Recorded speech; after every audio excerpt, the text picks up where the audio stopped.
Genesis chapter 33 tells the story of Jacob returning to his hometown after 20 years of refuge. Now Jacob became rich, having many wives, children, and livestock in a distant land. The steps toward his hometown should have been light, but in fact, Jacob was afraid. This was because when his older brother Esau heard that his younger brother was returning, he brought as many as 400 people to him.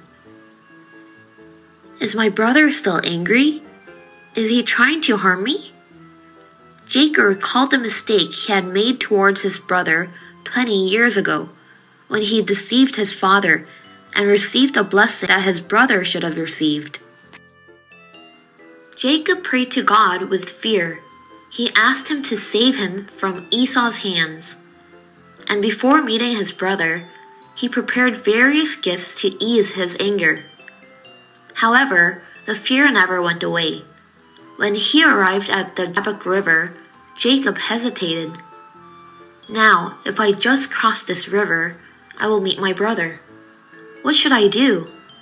Jacob told his wives and children, who knew nothing, to cross the river first. Still not mentally prepared, he hesitated as he stood there. But at this time, someone appeared. Jacob fought with him all night. The Bible says they wrestled.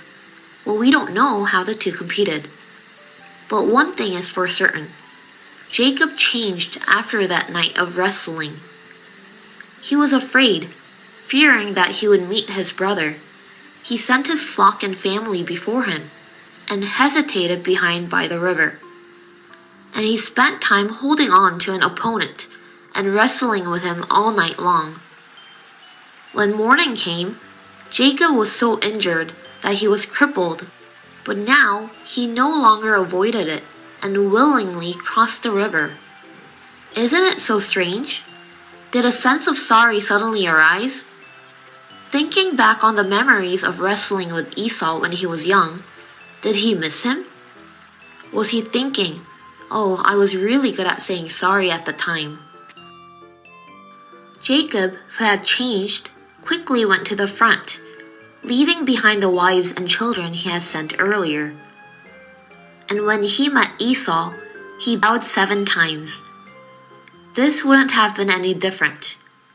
That action was to say that he was truly sorry and to ask for forgiveness for what he had done.